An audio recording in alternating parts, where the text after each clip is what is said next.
Seigneur, ta parole au quotidien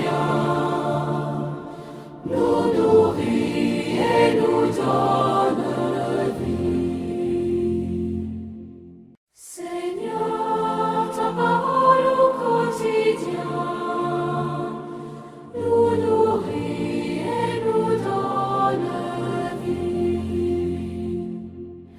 Lecture du deuxième livre des Rois, chapitre 11, des versets 1 à 4, 9 à 18, au 20e.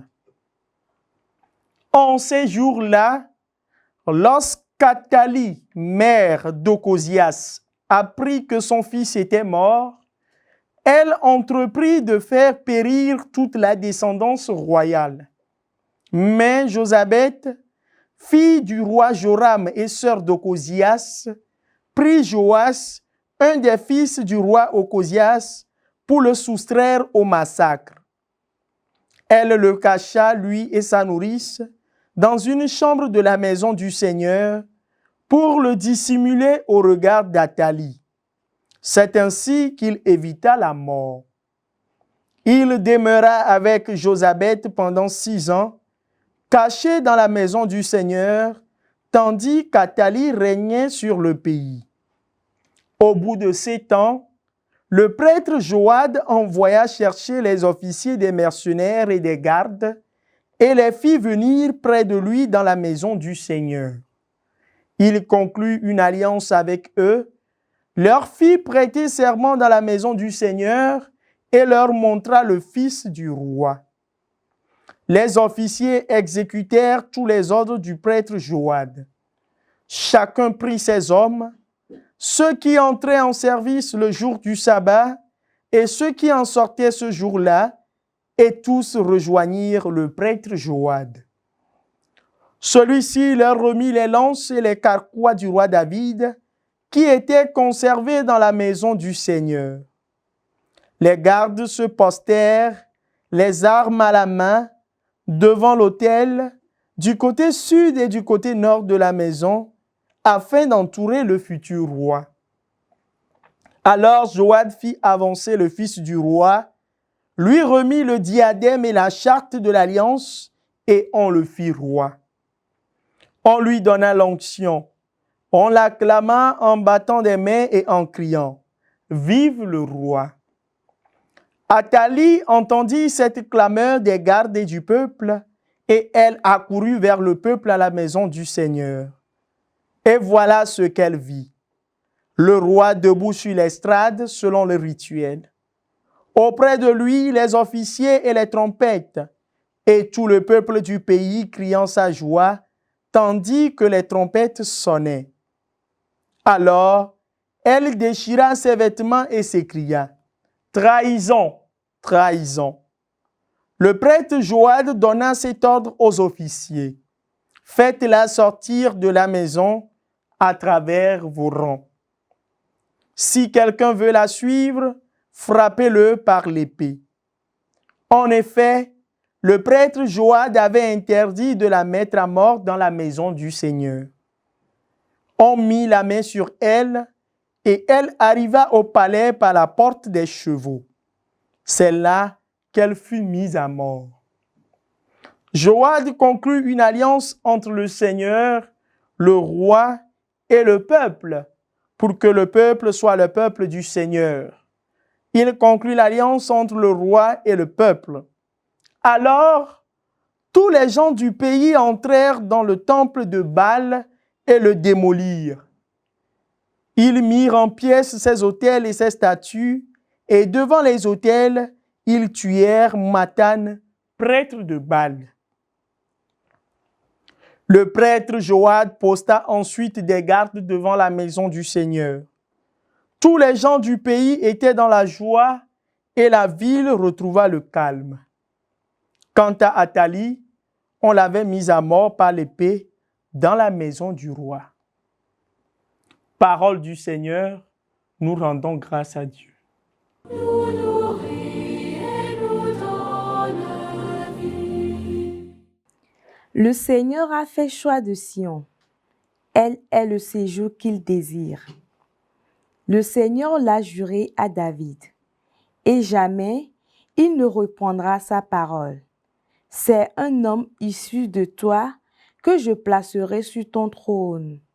Le Seigneur a fait choix de Sion, elle est le séjour qu'il désire.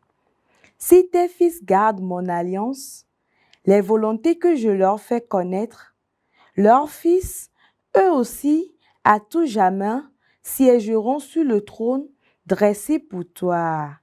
Le Seigneur a fait choix de Sion, elle est le séjour qu'il désire. Car le Seigneur a fait choix de Sion, elle est le séjour qu'il désire. Voilà mon repos à tout jamais, c'est le séjour que j'avais désiré. Le Seigneur a fait choix de Sion, elle est le séjour qu'il désire. Là, je ferai germer la force de David.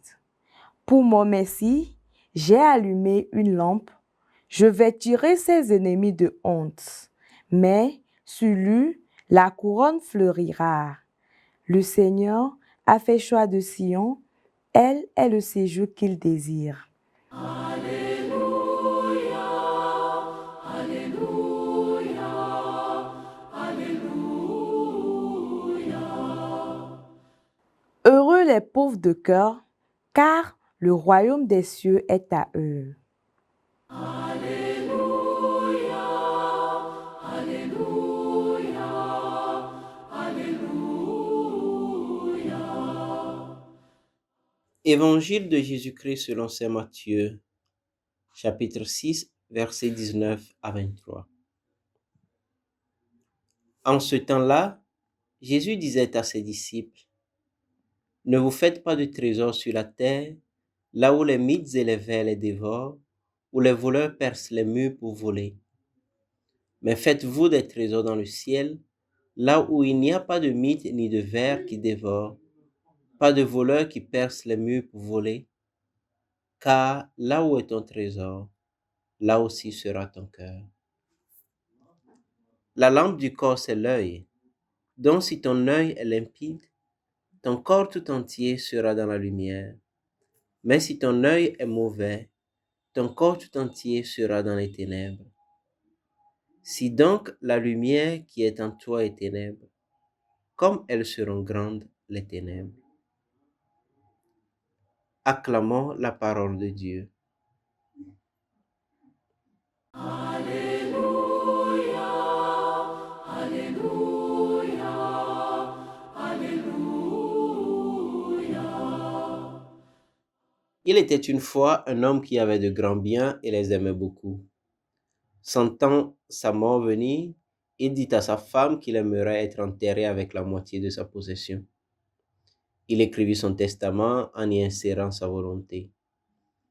Après sa mort, les obsèques furent célébrées et ensuite, la famille se retrouva chez le notaire pour entendre la lecture du testament. Après la lecture, le notaire demanda à la femme si elle a pu exécuter la volonté de son mari d'être enterrée avec la moitié de sa possession. Et la femme de répondre, « J'ai fait évaluer le montant de la moitié de ses biens. Je lui ai signé un chèque que j'ai mis dans son cercueil. Il pourra faire le retrait en temps voulu. » Cette petite histoire que je raconte souvent aux gens nous rappelle que nous sommes arrivés dans ce monde avec aucun bien matériel et nous repartirons avec aucun. Et ça, nous le savons bien. Le message de Jésus dans l'évangile de ce jour touche le rapport que nous avons avec les biens de ce monde. Nous travaillons souvent toute notre vie pour établir des biens, avoir de l'argent, quelquefois même au détriment des autres, puis pour tout laisser et partir. Et si pendant ce temps, nous nous consacrons un peu à chercher le royaume des cieux? Du moins, c'est ce que nous propose Jésus. Faites-vous des trésors dans le ciel. Notre vie chrétienne, à l'instruction de Jésus, devient comme un investissement à long terme. Il s'agit d'investir de son temps, de ses avoirs et de son être entier dans un rapport avec Dieu et nos frères et sœurs, de manière à ce que nous puissions thésauriser dans le ciel. Cet investissement prend en compte le temps que nous passons en prière, donc dans notre rapport direct à Dieu, le temps que nous passons avec nos frères et sœurs, donc dans un rapport indirect avec Dieu à travers notre prochain. Il prend aussi en compte le soin que nous prenons des personnes qui sont autour de nous, surtout les plus marginalisées parmi elles. Il prend en compte ce que nous possédons et comment nous pouvons nous en détacher en sachant que tout ce que nous avons est un don de Dieu que nous sommes appelés à mettre au service des uns et des autres. Il prend en compte notre rapport aux malades, aux prisonniers, aux sans-abri. Chers amis dans le Christ, investissons non pas seulement dans les banques de ce monde, mais plus encore dans les banques du ciel, à travers une vie de prière soignée et une vie de charité intense. Seigneur, ta parole